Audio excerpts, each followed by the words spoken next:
fear is not there to scare you. Anger is not there to make you feel pissed off. Sadness isn't there to like make you feel depressed. They are little messages, signals about how you are interpreting the world around you. And the more tools you have, the more vocabulary you have to be able to understand those messages. Again, we're coming back to safety. And anxiety is that the opposite, is feeling so unsafe, so completely and utterly overwhelmed in our bodies. You know, a lot of us have had all kinds of things, you know, even like a hiding, for example. You know, you get smacked and then you're told, I love you 5 minutes later. Like, it's super confusing to our biology, to our bodies. You know, it's like, I love you, but I'm going to punish you. So we've kind of got all of these really mixed messages when it comes to like, so let's try something for a minute.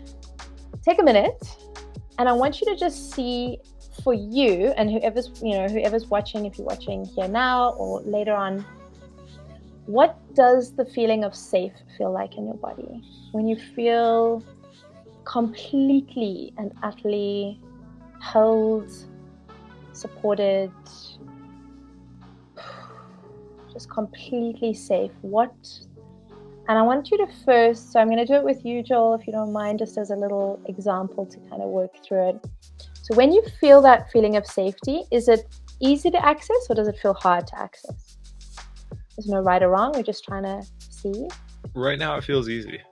Feels easy. Okay. So when you feel safe, where in your body do you feel like that safe feels the strongest? And I want you to just take your hand there. It's behind my eyes. Behind your eyes. Okay, so we're just going to place your hands there for a minute. Just place your hands. We're just going to take a nice deep breath in here. And I want you to see if you can move that sensation. So is that sensation behind your eyes, is it warm or cold or lukewarm? Warm. Okay, it's warm. Is it still or is it moving? It's pretty still. It's pretty still. Okay. So I want us to take a deep breath in, and I want you to see if just by thought alone, you can allow that feeling of safe to start to move in whichever direction it wants to first. But we're going to move, and we're going to see if we can move it all the way down the body. We're going to stretch safe into the fingertips, all the way down our torso, our spine. And as you do, you're just going to bring your arms sort of down to your lap, just keeping your eyes closed again. I want you to see how far you can spread that sensation of safety. Just completely held, completely safe. Everything's okay. And just breathe into that for a moment. And you feel it stretching into the fingers and toes, the top of your head. Is there any part that it feels like it's not wanting to kind of flow into all the way? Any part that feels like it's resisting the safe? Absolutely. It stopped right here. Ooh, okay. So let's just bring our hand up to the chest for a minute. And I want you to let this part know that it's safe to feel safe. It's okay to feel safe. And I want you to notice maybe there's a little story that's coming up there. Maybe a little voice, something that's saying why we can't let safety into this chest area here. Just notice, just observe, you're just observing it. And I want you to notice what happens. So as we confront it, so that's where the resistance was. We were able to move elsewhere, but this chest area, there was a resistance. So what's coming up in your body as you sit with the feeling? Do you feel like you're trying to get away from it? Do you feel like you can sit with it? Is it uncomfortable? Is it comfortable? It's uncomfortable. It's uncomfortable, okay. And when it feels uncomfortable, what's the natural inclination like? What are we wanting to do? Do you want to pull away from it? Resist it? I think emotionally, I start to pull away a little bit, and then my mind comes in and is trying to figure it out. Okay. So drop out of the mind, and I want you to place the same way you felt that safety behind your eyes. I want you to just drop fully into the chest for a minute. So out of the head and into the chest, into the heart.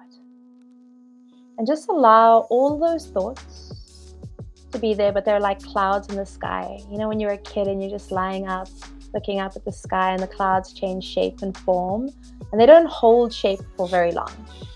You're like, oh, there's a dragon, and then it moves. Okay, so I want you to allow the thoughts to just be like that, but just stay with the sensation. Stay with the sensation in your chest. Take a deep breath in. Just let your body know that it's okay to be feeling whatever it is you're feeling right now. It's okay. The resistance is okay. It's all okay. Take a deep breath in. And we're just going to very lightly with your fingertips, you're just going to tap very gently on this area. So just tapping with the fingertips on the chest. You can go as hard or light as you want. Just really just to bring the awareness into the body space, out of the head. You're very brave for doing this in front of everyone, so thank you. I commend your bravery. Just take a moment, and we're just going to kind of rub it a little, just let it know that it's okay for showing up a bit vulnerably. Okay, so you went there. How did that feel coming up? Were you able to move out of the mind and into the space, into the chest a little? I was. Okay, and how did it feel? What came up? Was there an emotion that came up for you? Was there something that came up for you as soon as you landed here? So it went back and forth between resistance, and there was a moment where that resistance dropped. And I really felt that just being safe in the body, the resistance came back. It like, again, it almost felt too good. It was like, and Ooh. and since the mind lost control because it was no longer thinking, the mind came. I noticed the mind coming back and being like, "Hey, man, like, whoa." We can't do this, not safe. We can't do this. Yeah. Okay. So what is that relationship between, control. So control and anxiety are, thank you so much. Thank you for doing that with me. I'll show you another few little techniques just now, but just bringing presence into the space that we resist is like I could feel just kind of, we're kind of synced up here a little bit.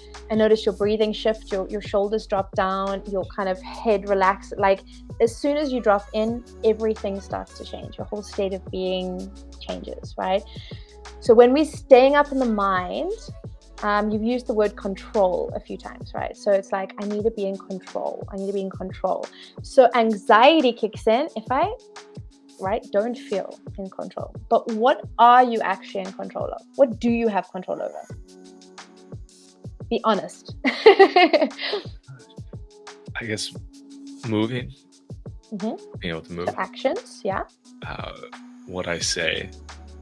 Your words, yeah. I've learned now that I don't have control over my thinking all the time. It's okay, but you can. It's a muscle. It's like going to the gym. You can, yeah. Yep. Yeah, I think those are the big ones. Okay, and your intent. Okay, so our intention, our words, our actions, our behaviors. Okay, and the feelings, right? Feelings are just energy in motion. They're just little signals. They're coming up to be witnessed. It actually only takes 90 seconds for an emotion to move through the body. How crazy is that? Wow. We literally re-trigger it, and then become almost addicted to the neuropeptides that are released when we feel a certain feeling. Okay. But the actual feeling, I feel the feeling, so there was resistance. Okay, stop resisting the resistance. What happens to resistance when you stop resisting resistance? It goes away. It goes away. Okay, so what's holding the story of anxiety? Like I said, it's just such an umbrella term. We're holding the story, we're holding the narrative. So I want to just sort of touch on a few ways that we do this, right? So the big one is we create an identity around being an anxious person. And so I'm going to take a wild guess here. And you especially have kind of like coming from being an addict, that feeling of being out of control, right? Like having your behaviors take control over you. That control has been an anchor. It's like a safety point, right? Like an anchor for you. Yeah, 100%. Okay, it's like if I'm on this crazy ocean, the one thing that I can do is I can drop my anchor where it feels safe. Okay, so there's this idea of control.